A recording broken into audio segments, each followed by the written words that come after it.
Hi guys! So for this session, our financial intelligence topic, I'm going to share with you my learnings with this book, no? Yung The Richest Man in Babylon. Okay? So nabasa ko na yung different books nito. May 3 books akong Richest Man in Babylon. So itong format na to, yung yellow na may black dyan, ito yung mas nagustuhan ko kasi mas maganda yung writings dito. Kung nabasa niyo itong Richest Man in Babylon, manonotice niyo na medyo mahirap yung words na ginagamit niya sa English, di ba? Kasi luma na to, ancient times pa tong content ng books na to. Okay? So, written by George Clason. Okay? So, madaming learnings dito, no? Madaming mga topic. Pero yung ifo-focus ko for this session is yung 7 cures. So sabi dito, no? 7 cures for a lean purse. Okay?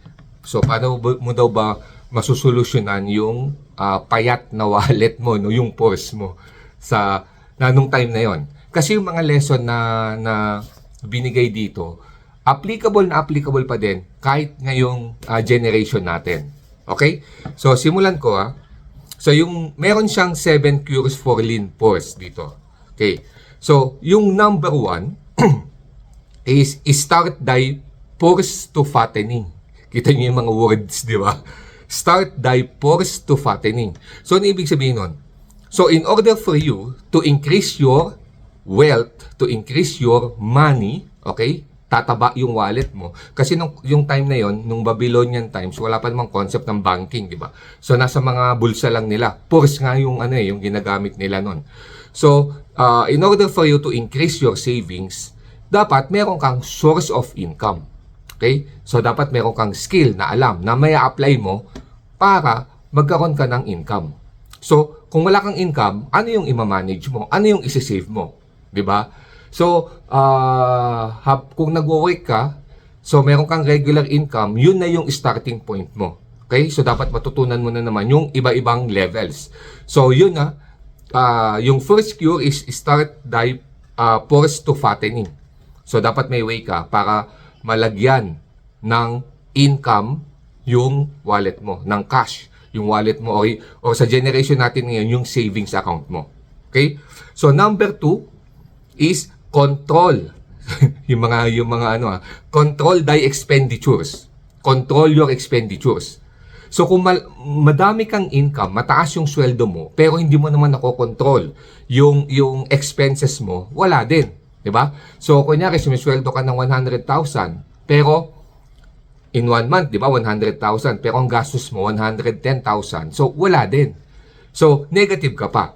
So, dapat i-control mo din yung expenditures mo. So, dyan na pumapasok yung budgeting. Dapat binabudget mo lahat ng mga expenses mo and make sure na meron ka pa ding savings at the end of the month. Continuous yon. So, hindi mo pwedeng nagne-negative ka. So, pag nagne-negative ka, check mo, ano ba yung mga pinagkakagastusan mo, saan ka ba pwedeng magbawas? Okay? Magbawas ka sa, kunyari, lagi kang kumakain sa labas, bawasan mo yun. Instead na kunyari 3 times a week lumalabas ka, kumakain kayo. So bawasan mo, baka pwedeng twice na lang, okay? 1 beses na lang. Alright? So yun, no? So yung second is control thy expenditure para may natitira sa savings mo. Okay? Now, anong gagawin mo sa savings? Ito na yung pangatlo. Yung na-save mo, sabi dito sa book, Richest Man in Babylon, okay? So, yung na-save mo, do sa step number 2, is to make thy gold multiply. So, nung time na yan, wala namang cash na concept.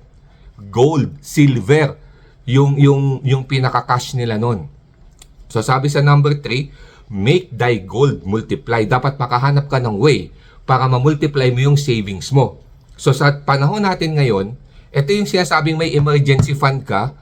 So, na puno mo na yung emergency fund mo, anong gagawin mo ngayon dun sa succeeding savings mo na nasa-save? So, dapat ilagay mo naman sa investment. So, nung ancient Babylonian times, yun. Yung investment para mag-multiply yung gold nila. Yung mga pira-pirasong gold nila, ini-invest nila para mag-multiply. So, sa atin ngayon, Pwede ka mag-explore ng mga different types of investments. Like, for example, MP2, SSS Income Booster, meron pang pera investment, UITF, stocks. Okay? Or kung talagang high risk ka, gusto mo mag-build ng sarili mong business on the side habang nag-work ka, pwede din. Right? So, basta yan. Make thy gold multiply. Dapat makahanap ka ng way na yung savings mo, yung excess na nasisave mo na, pag nabuo mo na yung emergency funds mo, dapat mamultiply mo na yon. Mag-invest ka na, i-invest mo na yon. Okay? So, yan yung number 3. Number 4, connected to sa number 3 yung number 4, guard thy treasures from loss. So, hindi ka pa pwedeng basta mag-invest. Kasi kung nag-invest ka, wala kang alam dun sa pinag-investan mo. Kaya nag-invest ka kunyari sa stock market, wala kang naman alam sa stock market, malulugi ka. Pwedeng mawala yung investment mo. O kaya may lumapit sa'yo, kaibigan mo, oy, mag-invest ka naman dun sa business ko. Wala ka naman alam dun sa business niya, malulugi ka. Kung hindi mo alam yung basic concept nung investment na yon. Okay? So, dapat guard thy treasures from loss. Igagard mo yung principal mo. Kung nag-invest ka, for example, too conservative ka sa cash mo, sa mga investment mo, pwede ka mag-invest sa NP2, at least, yung principal mo, secure yun.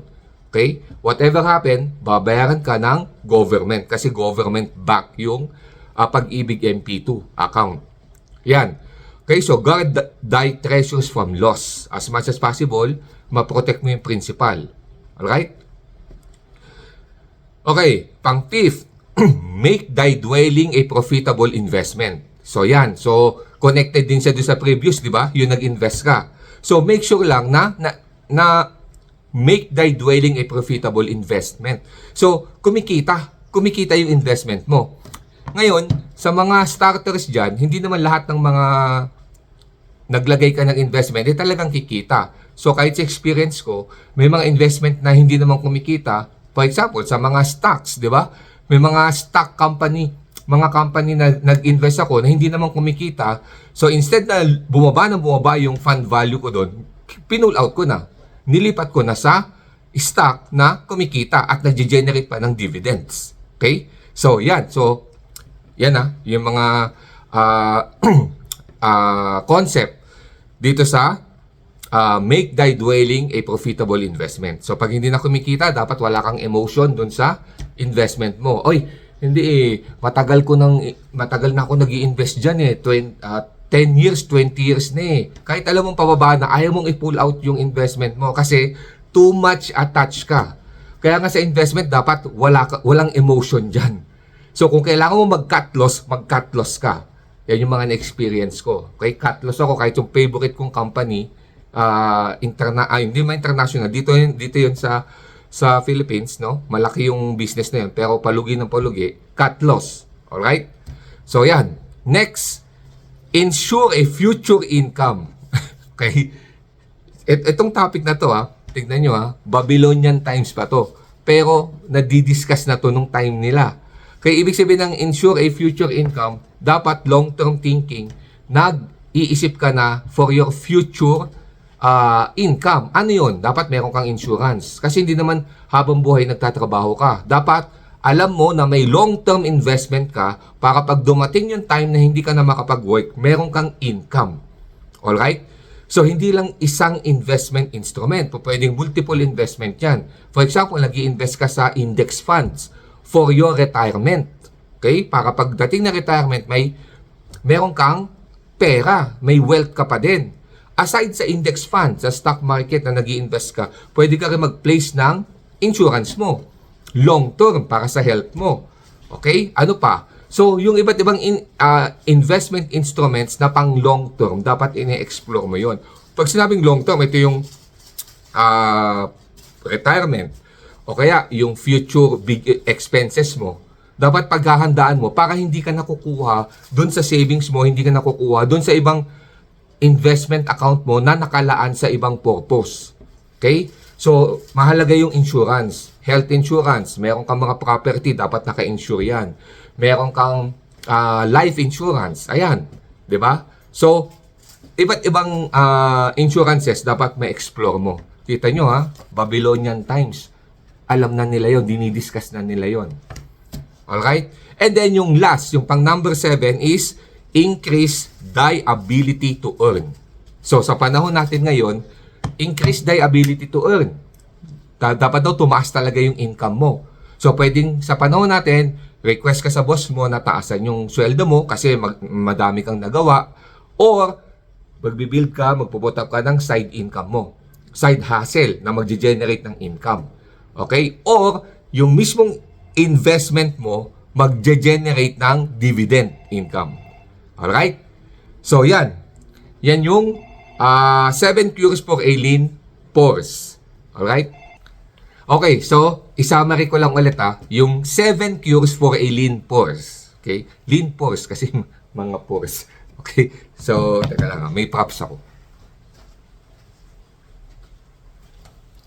So, ini-imagine ko, no, habang binabasa ko tong book na to, wala kasi nga silang concept ng banking, no? Walang bangko na nagtatabi ng pera. Kanya-kanya silang pagtatabi ng pera nung ancient Babylonian time. So, yung pores daw, kunyari ito yung pores na nakatali dun sa short nila, sa belt nila. Ito, dito nila nilalagay yung gold nila. Okay? So, mas beautiful daw sa ears nila, naririnig nila yung kumakalembang yung mga golds nila. Okay, so I would suggest, highly suggest na basahin nyo to. Ang dami nyo matututunan dito. Gagawa ko ng next video, doon naman sa next topic nito. Okay? Yung sa related sa gold. Pag sinabing gold, hindi, sa time natin ngayon, ito yung cash ha. Okay, yung pagpapalago ng wealth, ng cash. So gagawa ako nun. But for now, I want to make a summary of the 7 cures for a lean pores. Number 1, start thy pores to fattening. Okay? Income. Dapat meron kang primary income source. Number 2, control thy expenditure. Budgeting. Number 3, make thy gold multiply. Investment. Number 4, guard thy treasure from loss. Protect your investment. Protect your capital. Number 5, make thy dwelling a profitable investment. Make sure that you are earning from your investment or your investment is growing. Number 6, ensure a future income. Insure your assets, insure yourself, and make a long-term investment for your retirement. And last is increase thy ability to earn. Increase your income source, increase your cash flow. Okay? So, establish multiple income streams. Alright? So, that's it for now for this book, The Richest Man in Babylon. Okay. Bye-bye. See you on my next video. Please click like and subscribe. Bye.